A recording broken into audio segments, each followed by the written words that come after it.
Hello, good evening and welcome to this week's Homebrew Weekender. How you doing? Good to see you. You haven't missed a thing. I've just been killing time until you came back. Now, today I've got a Guinness Rye Pale Ale, look. This is not the one I ordered, however. I tried to get a different Rye Pale Ale from Tesco's and they didn't have it, so they sent me this one instead. The one I was after was the Shipyard Rye Pale Ale. But I got this one instead and I haven't had this one, so I thought we'd give it a go while I talk to you about stuff. An aromatic amber ale. Aromatic, I meant to say. Brewed with rye malt, obviously, 5%. What else does it say on the back? Blah blah blah blah. Blah blah blah blah blah blah. You'd think they'd put more interesting things on the back of their bottles, wouldn't you? I mean, what's the point of putting all that on there? A group of enterprising brewers on a quest to explore new recipes, reinterpret old ones and collaborate freely to bring exciting beers to life. First brewed as a gift for friends, Rye Pale Ale offers a rustic peppery bite balanced with citrusy grapefruit notes from Mosaic and Cascade. Now already it sounds nice, doesn't it? But probably ain't. Probably horrible. I don't know, I'm not either. So we give it a go. So what have you been up to then? Anything exciting? What have I been doing? I've been working this past week and next week. I'm on my own at work, so there's loads of work to do. So they keep me busy. And I thought I'd take the opportunity this weekend to have a beer or six. Because I've deserved it. I've had a long week. And you know, it's nice to have a beer occasionally, isn't it? I've not had a beer for 3 weeks now. I've been a little bit dicky. But I'm alright now, I'm on the mend. So it's, how does this look then? Well, it's a little bit murky, look. But it's got a good head on there. Nice little head. I don't expect that head will stay there forever. But let's have a little sip.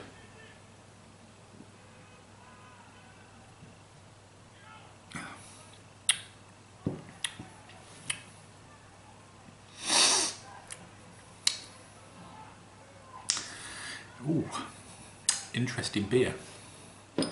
It's not massively over hopped. You can taste the rye in there. It's got that sort of peppery bite to it. It makes it a little bitter, but not, you know, not overpoweringly bitter. On the tongue, it's quite fizzy as well, which is fine. I don't have an issue with it being fizzy. Very well carbonated. And quite citrusy. You can probably hear the sounds of people playing football out there over the school. I've got a field that backs onto my garden, the school field, and on Saturdays they have football matches, so it gets a little bit noisy out there, so I apologise for that if you can hear it on the camera. If you can't hear it, don't worry about it. I'm not. So what else have we been up to then? Oh yeah, I bottled a kit today. It was the Love Brewing website and beer shop. It was a kit from them, and it was the strawberry and pear cider. Now, as you may know, I'm not a massive fan of the kit ciders, but I thought I'd give this one a go, and surprisingly, it tastes all right. While I was bottling, I had a cheeky little sample, and it doesn't taste off. It's still got a little bit of sulphur in there from the cider yeast, but you get that from cider yeasts, so that's not too much of a problem. It will go away after 5 or 6 weeks in the bottle, probably sooner than that. So I'll come back to the cider at Christmas and we'll open it up. I think it'd be nice to have some cider over Christmas. We'll open it up and we'll give it a sip and we'll see how we get on with it. What else is going on? Ah, yeah, now you might be able to help me with this. I'll come back in a minute and I'll tell you what we're going to do next, alright? Hello, welcome back. I've been shopping.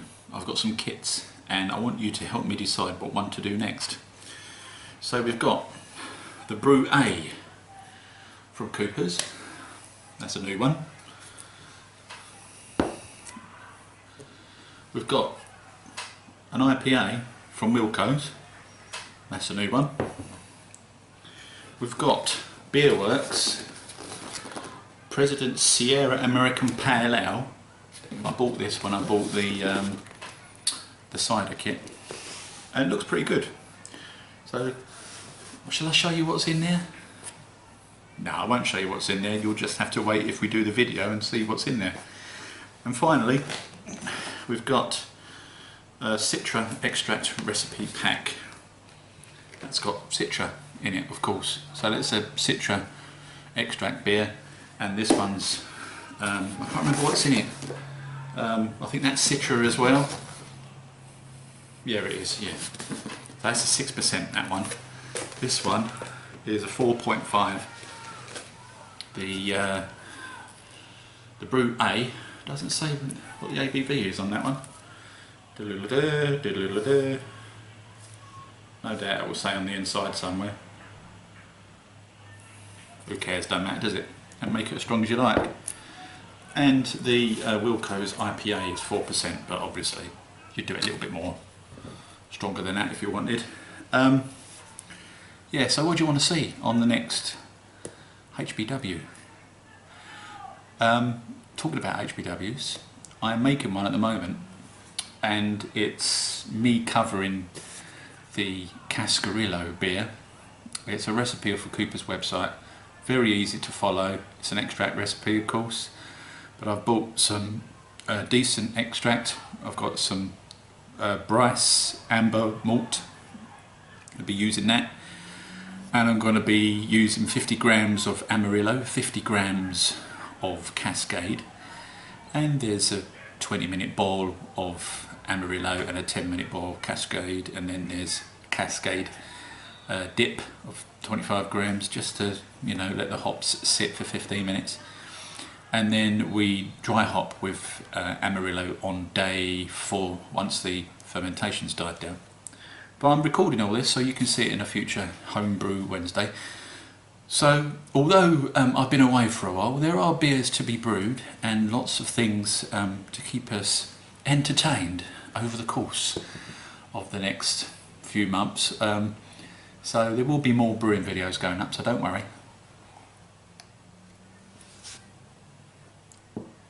I'm not going anywhere. I'll still be here, but I won't be over there. What else can I tell you? That's about it, really. I did try a little bit of an experimento with the cider. Not the cider I was just telling you about, another one. It was just basically a turbo cider, and I put some Ribena in, strawberry Ribena, and I think I put too much extract in. So I'm going to leave that for a while, let that one settle, and again probably leave it till Christmas, and we'll go back to it and we'll see how it's turned out. But it was just a little bit of an experiment because I was bored. I thought I'd throw some on, and I had some Ribena lying around, so I thought, sod it, I'll chuck it into a cider. It's a little bit on the strong side. It's probably about 6%, maybe a little bit more.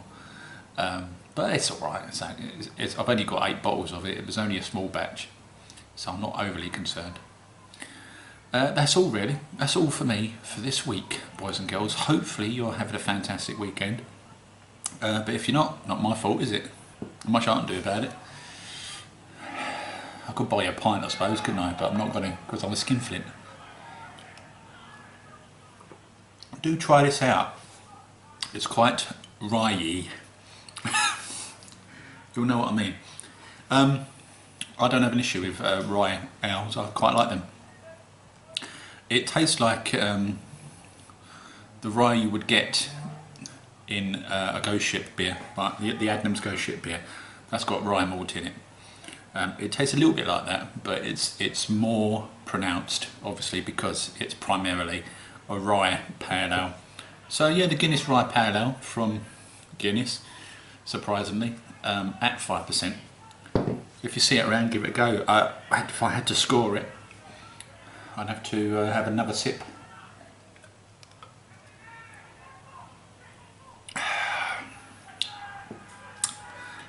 It's quite nice, I would say. 7.5 out of 10. It's not overly hoppy. I want a little bit more hop flavour in there, considering it's got Mosaic and Cascade in there. I can't taste a lot of Mosaic and Cascade. It is in there, but again, burp on the truth, it's not as pronounced as I would like it to be. Alright, so that's all from me. Just a quick one. And I'll see you on the next one. Ta-da!